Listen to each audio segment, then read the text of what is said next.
हमारी कहानियाँ देखने वाले 99% लोग ऐसे हैं जो हमारी वीडियोस एंजॉय तो करते हैं, लेकिन उन्होंने हमारा चैनल अभी तक सब्सक्राइब नहीं किया है। अगर आप उन 99% लोगों में से हैं, तो बस आपको एक छोटा सा काम करना है। इस वीडियो के नीचे आपको एक सब्सक्राइब बटन दिख रहा होगा, बस उस सब्सक्राइब बटन को दबाना है। बस इतना सा काम करना है आपको, और लगे हाथ बेल आइकन भी प्रेस कर देना ताकि हमारी लेटेस्ट वीडियो आते ही आपको सबसे पहले पता चले। यह बहुत प्राचीन कथा है। एक ऋषि थे कौशिक, जो आगे चलकर भारत में बहुत प्रसिद्ध हुए। जब वे एक युवा भिक्षु थे, तब एक दिन वे हमेशा की तरह नदी में स्नान करने के बाद जंगल में एक पैर के नीचे ध्यान करने बैठ गए। वे अपना मुख थोड़ा ऊपर करके ध्यान करने का प्रयास कर रहे थे। उसी पैर पर एक पक्षी बैठा था। पक्षी ने अपनी गंदगी युवा भिक्षु के मुख पर गिरा दी। यह देखकर युवा भिक्षु को बहुत क्रोध आया, क्योंकि वे अभी अभी नदी से स्नान करके आए थे और ध्यान में डूबने का प्रयास कर रहे थे। लेकिन इस पक्षी की वजह से अब उन्हें फिर से नदी में डुबकी लगानी पड़ेगी। भिक्षु की आंखें क्रोध से लाल हो गईं। उन्होंने बड़े क्रोध से पक्षी की ओर देखा। उन्होंने उस पक्षी को इस प्रकार घूरा कि पक्षी क्षण भर में जलकर राख हो गया। यह देखकर युवा भिक्षु को बड़ी आत्मिक शांति मिली। वे प्रसन्न हुए कि मेरी तपस्या की शक्तियों का कुछ लाभ मिल रहा है। उसने पुनः नदी में स्नान किया और अपनी साधना करने बैठ गया।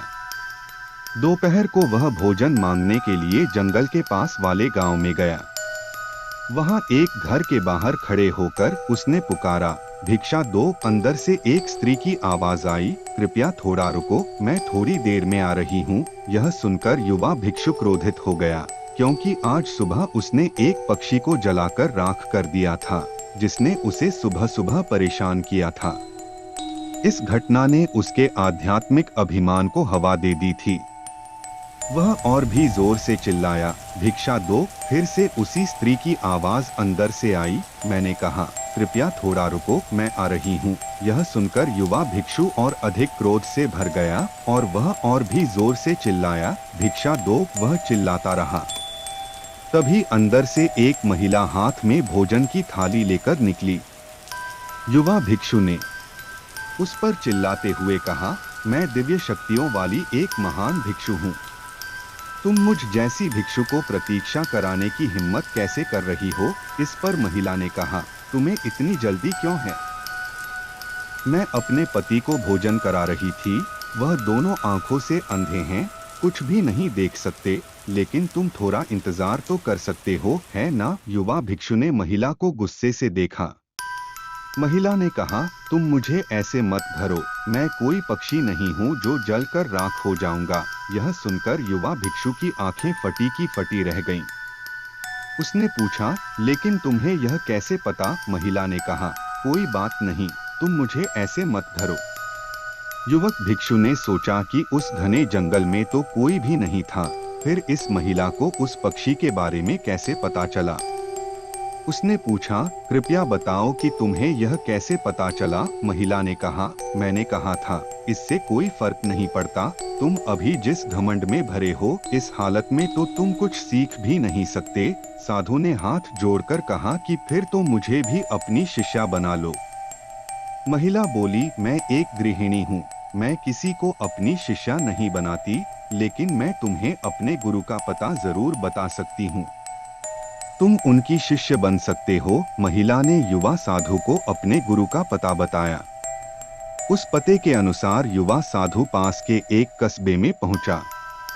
फिर वह अंदर की ओर चलता रहा। फिर थोड़ी देर बाद वह कसाई की गली में पहुंचा। उसने देखा कि चारों तरफ मांस लटका हुआ है। उसने सोचा कि शायद मैं गलत पते पर आ गया हूं, लेकिन पता बिल्कुल सही था। वह ब्राह्मण था, उसे कसाई की गली में देखना भी पाप था।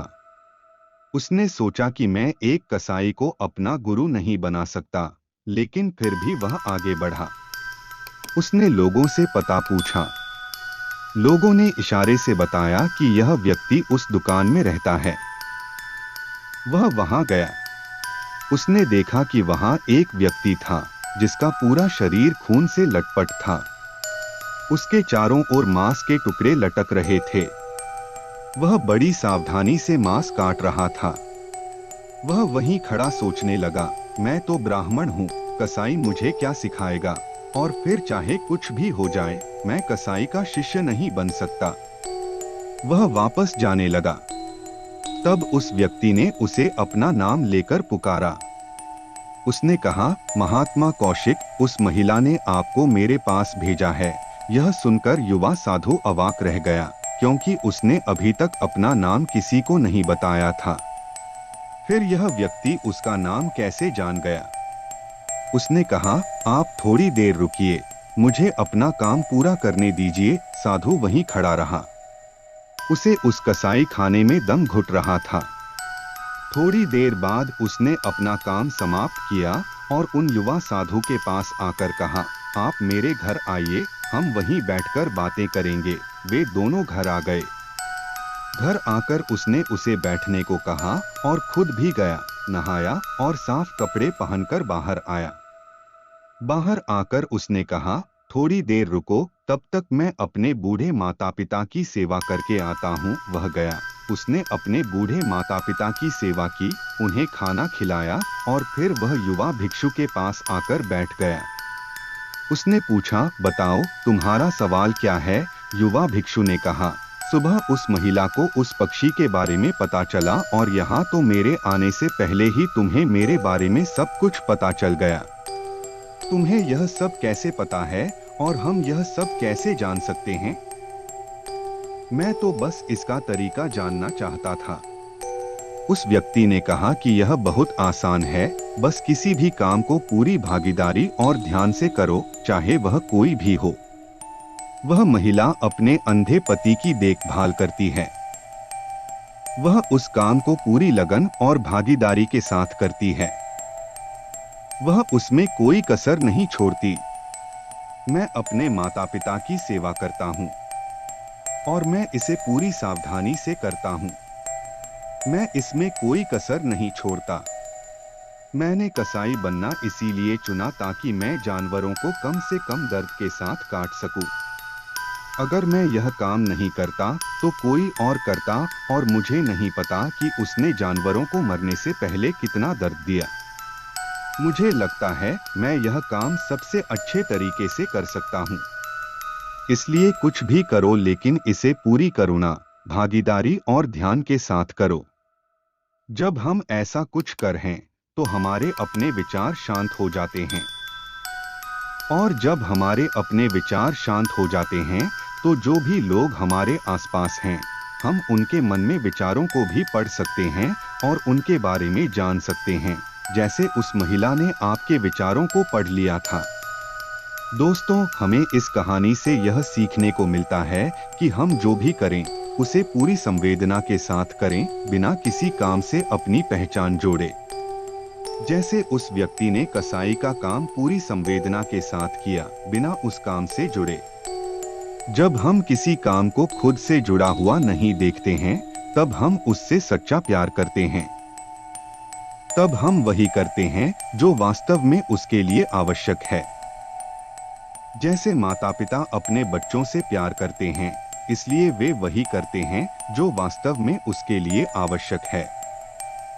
अगर बच्चे की तबीयत खराब है और वह कड़वी दवा नहीं लेना चाहता है, लेकिन माता पिता फिर भी उसे खिलाने के लिए मजबूर करते हैं, क्योंकि उस समय उसके लिए यही आवश्यक है। संक्षेप में, अगर हम किसी काम को पूरी संवेदना और ध्यान से कर सके, वह भी उस काम को खुद से जोड़े बिना, तो शायद हम उसे बेहतरीन तरीके से कर पाएंगे। तो दोस्तों, उम्मीद है इस वीडियो से आपको काफी कुछ सीखने को मिला होगा। और अगर कुछ सीखने को मिला हो तो हमारे इस वीडियो को लाइक, शेयर और कहानाय वाइब्स चैनल को सब्सक्राइब जरूर कर लीजिएगा। और साथ ही कमेंट में नमो बुद्धाय जरूर लिखिएगा। धन्यवाद। यदि हमारी कहानी आपको पसंद आए तो वीडियो को लाइक करना न भूलें। इसी तरह की मजेदार और रोचक कहानियों के लिए आज ही हमारे चैनल को सब्सक्राइब करें और बेल आइकॉन जरूर दबाएं। ताकि आपको नई कहानियों की सूचना सबसे पहले मिले। अपने सुझाव हमें कमेंट के माध्यम से जरूर बताएं।